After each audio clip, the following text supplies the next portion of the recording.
तर आज विधान परिषदेतला उमेदवारी अर्ज मागे घेण्याचा शेवटचा दिवस आहे, त्यामुळे कोण उमेदवारी अर्ज मागे घेतं हे पाहणं महत्त्वाचं आहे। आणि या सगळ्या संदर्भात आपण अधिकची माहिती जाणून घेऊयात। आमचे प्रतिनिधी सध्या आपल्यासोबत जोडले गेलेले आहेत। पुण्यामधून प्रीतम पुरोहित, नाशिकमधून किरण गोटूर आणि इथे मुंबईमधून मनोज दाळकर आपल्यासोबत जोडले गेलेत। आपण पहिल्यांदा जाऊयात पुण्यामध्ये। आपले प्रतिनिधी प्रीतम पुरोहित सध्या आपल्यासोबत आहेत।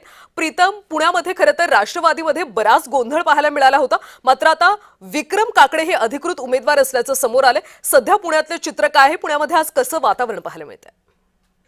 विधान परिषदेच्या स्थानिक स्वराज्य निवडणुकांमधील 17 जागांसाठी 18 तारखेला मतदान होतं आणि 22ला मतमोजणी होते। याच्यामध्ये पुण्यातून राष्ट्रवादीकडून विक्रम काकडे यांना त्यावेळेस उमेदवारी देण्यात आली आणि त्यांचा पक्ष प्रवेश करून त्यांना निश्चित उमेदवार केलं गेलं। मात्र राष्ट्रवादीचे जे अध्यक्ष आहेत सुनील टिंगरे यांना देखील इच्छुक होते। त्या पद्धतीने जिजाईवरती बैठका झाल्या, बंगल्यावरती अजित पवारांचा जो बंगला होता त्या बंगल्यावरती सगळ्या बैठका झाल्या। पार्थ पवार देखील याच्यामध्ये पुढाकार घेऊन सगळ्यांचं जे आहे ते बंड थोपवण्याचा प्रयत्न केला आणि सुनील टिंगरेंची नाराजी दूर करण्यासाठी पार्थ पवारांना यश आलं। मात्र आता पुण्यामध्ये जो तिसरी अपक्ष फॉर्म भरलेला आहे ते भाजपचे प्रदीप कन आता हे अर्ज माघार घेतात की नाही हे पाहणं महत्वाचं आहे। मात्र दुपारपर्यंत भाजपचे प्रदीप कन हे अर्ज मागे घेतील। काल देखील तिन्ही पक्षांच्या अर्थात महायुतीची मुंबईमध्ये बैठक पार पडली। अनेक महामंडळ किंवा शासकीय संस्था असतील, या सगळ्या संस्थांवरती प्रमुख जे कोणी इच्छुक होते किंवा जे खरंच दावेदार होते त्यांचं देखील त्याच्यामध्ये पुनर्वसन केलं जाईल आणि त्यांची नाराजी दूर केली जाईल। मात्र पुण्यामध्ये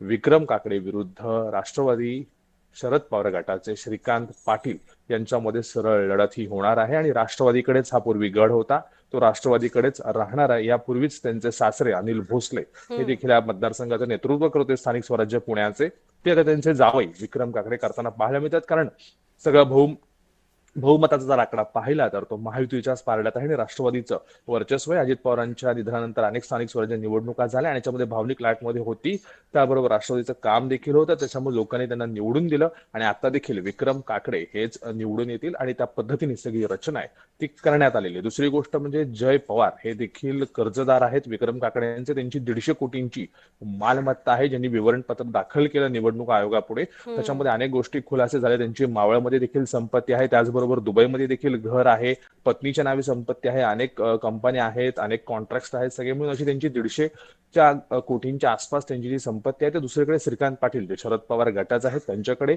जवळपास 37 कोटींची जी आहे ती मालमत्ता आहे। त्यामुळे दोन्ही उमेदवारांच्या राष्ट्रवादीमध्ये लढत होईल। त्याच्यामध्ये शहरामध्ये किंवा ह्या पुणे मतदारसंघामध्ये कोणत्याही प्रकारची बंडखोरी होणार नाही आणि जे बंडखोरी करतायत त्यांना कुठलं तरी महामंडळ किंवा शासकीय संस्था असतील त्याच्यामध्ये अध्यक्ष देऊन त्यांची नाराजी दूर केली जाईल। कल्याणी, नक्कीच प्रीतम, खरं तर काकडे यांच्यासोबत पवार कुटुंबियांचे आर्थिक लागेबांधे होते आणि म्हणूनच त्यांना उमेदवारी देण्यात आली अशी एक चर्चा पुण्यामध्ये रंगते।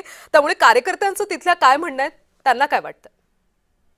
खरं तर कल्याणी पाहिलं तर पार्थ पवार, जय पवार आणि विक्रम काकडे हे थोडेफार समवयस्कर आहेत आणि ते पहिल्यापासूनच काकडे आणि पवार कुटुंबियांचा घरोबा राहिलाय। दोन्ही राष्ट्रवादी एकत्र आल्यानंतर जे काकडे संजय काकडे ते खासदार राहिलेले आहेत, भाजपचे आहेत, मग त्यांनी आयत्या वेळेस राष्ट्रवादीमध्ये प्रवेश केला।